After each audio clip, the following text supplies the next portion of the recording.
Amit Jatia, the VC at Westlife Development. Amit, I have a curious question. Morning, firstly, when I see just about everyone putting this Hum Sure. Fit to India Fit challenge, how is it that you feel when you sell cheesy burgers while the whole country is aiming to get fitter?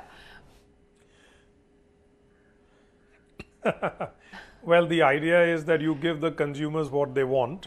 And at McDonald's, we've always adapted and stayed ahead of the curve when it comes to consumer needs. So very early this year, we had talked about our good food story and all the changes that we've made to the menu in keeping with these consumer trends. And in fact, we were so delighted to get feedback from our consumers on these moves.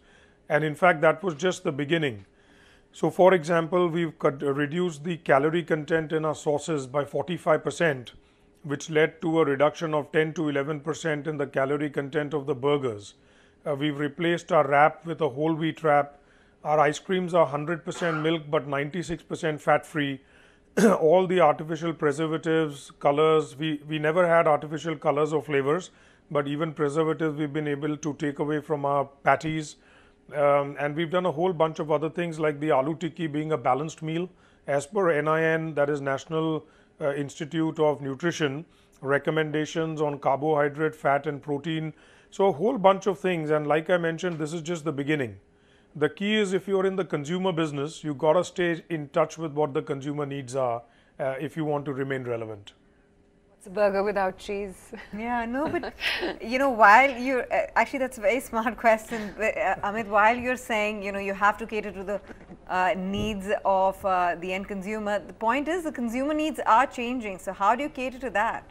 Habits are changing, lifestyle decisions. That's what I said. Yeah. You keep adapting. Like for example, So how do you adapt? 10 years ago, That's the whole technology idea. in food is also changing. Well, the adaptation is continuous. For example, wraps. We've gone to whole wheat wraps, and we know that that's the movement, and consumers are looking for a healthier bread. And of course, whole wheat is really the way to go. So, for example, food technology is also changing, which allows us to make these changes as well. My best example is 5 years ago, who thought that there is something called quinoa? Or 10 years ago, there was no such thing as canola oil. So my point is, even the learning in the world is changing around what's good for us and what is not. And brands need to adapt and bring that into their fold as they want to keep pace with that. So for example, today it's about fresh food. And if you look at lettuce, tomatoes, onions, we've been doing that forever. Just that a lot of it is not known by our consumers as well. But we are taking this to the next level. Not only are we looking at food, but also to be a good corporate citizen. So we are really stretching our sustainability efforts around plastics, around landfill. We are looking at water and the work we've done on waterless urinals, some other things, elements we've introduced in our new Experience of the Future stores.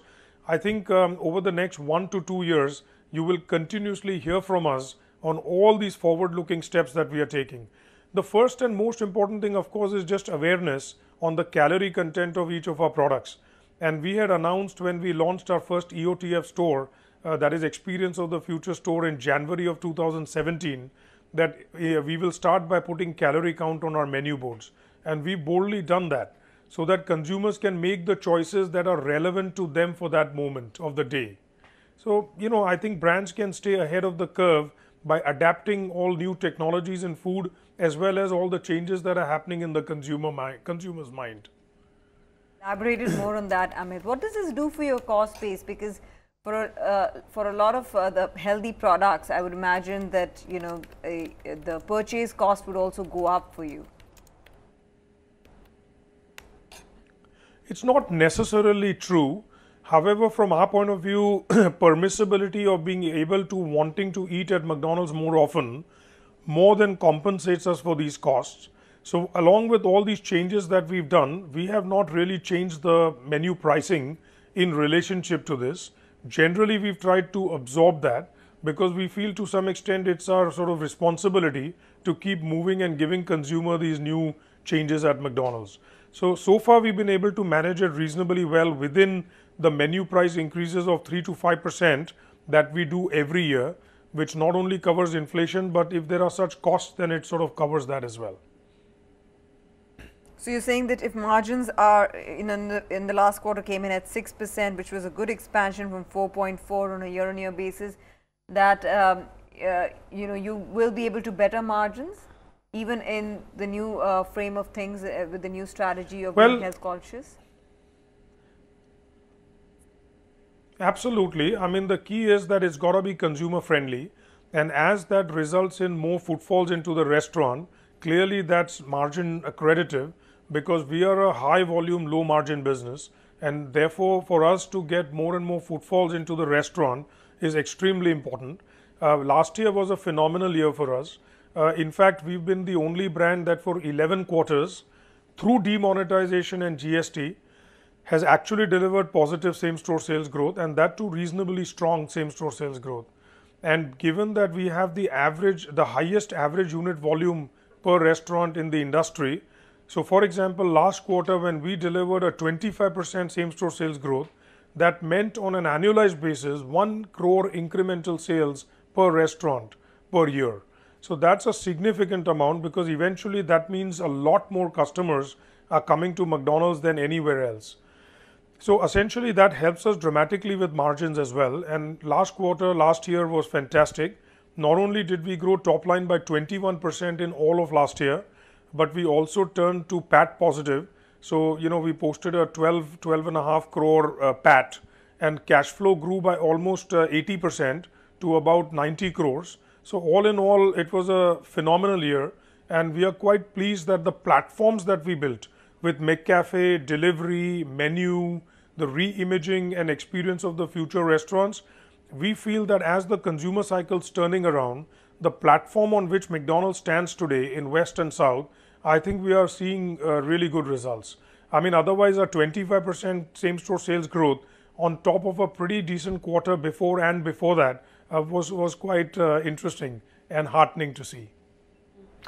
And I want to talk about that in greater detail, Amit, the number of stores, because you said that you're going to continue to add about 25 to 30 stores every year. What about the profitability of these stores in the break-even period? Could you just highlight on that? Sure. I think we've done very well with that. So as you will learn from Westlife, it's always long-term, and it's driven towards a 10-year, 5-year sort of goal. So in 2016, we launched the new restaurant operating platform, which brought the cost of building a new restaurant down. We had talked about 20%, but we were able to bring it down by 30%. And that meant that the new restaurants will start making money much faster than others. So I had given this data out in our last quarter results that all the new restaurants we opened in FY18, all of them as a basket were positive cash flow. And essentially we've been able to bring down, getting our cash returns back within the first year itself. So it's been quite a journey, and the new stores are performing really well, and therefore, our sustainable growth has sort of caught us ahead. I think we are one brand that has not had to close down many stores and then open and then shut.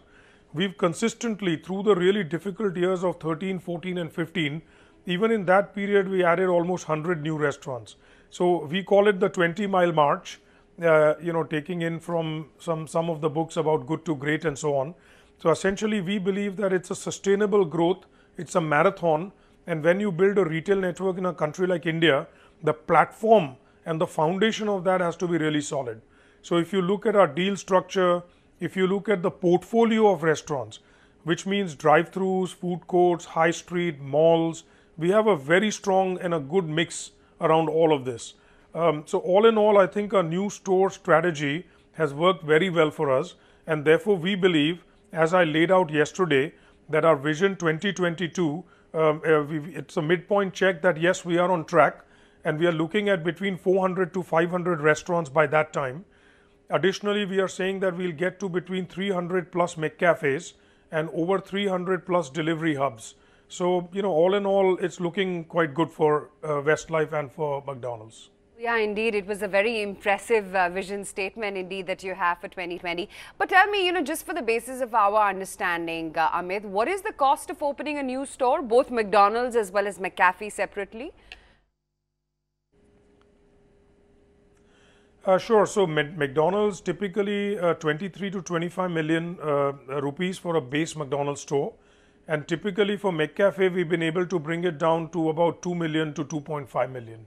So it's really a good quality. In fact, if you look at the quality of the stores, it's pretty much global design, global standards. So if you visit Crossroads 2, which is our new restaurant at Nariman Point, or if you visit our city mall, or some of the newer restaurants we've opened in the last 2 years, I think the feedback we have from consumers is very impressive. In fact, on Google, we've seen the reviews of such restaurants get an average score of around 4.2 to 4.3 out of 5, while typically QSR ratings are in the 3. So customer feedback has been phenomenal, and we feel that the new designs are resonating extremely well with the consumer. So then, give us the big picture. I mean, with the kind of success you witnessed with McCafe, you know, the sales have almost doubled in FY18. Segmentally, what kind of revenue mix are you targeting, and what would that translate into in terms of profit growth, say for the next 3 years, or actually the next 2 years running into FY20? Sure. I mean, we don't share individual breakups. I mean, we have given a bit of a sense that generally our average unit volume for McCafe has doubled in the last 3 to 4 years, and we expect it to continue to grow at this healthy pace over the next 3 to 5 years. And delivery has even done better than that. And again, we continue to expect delivery to do that.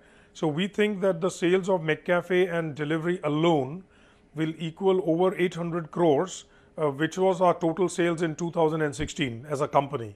So, you know, between 2016 and 2022, just McCafe and McDelivery will equal the sales of the whole company. So I think the trajectory is looking pretty good.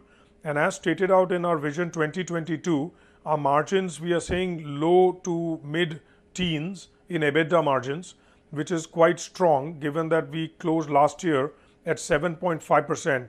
So it's an almost 500 to 600 basis points improvement over the next 5 years. So 4 to 5 years rather. So that's the profile on the margin. And you know, we feel that as long as GDP continues to grow in the current format, as long as, you know, inflation remains in the current sort of levels, I think you know, we are pretty bullish about where we are heading. Okay, Amit, good chatting with you, and we should host the show from one of these new McDonald's that you've talked about one of these days. Thank you. Thank you. Do visit and try breakfast as well. For sure.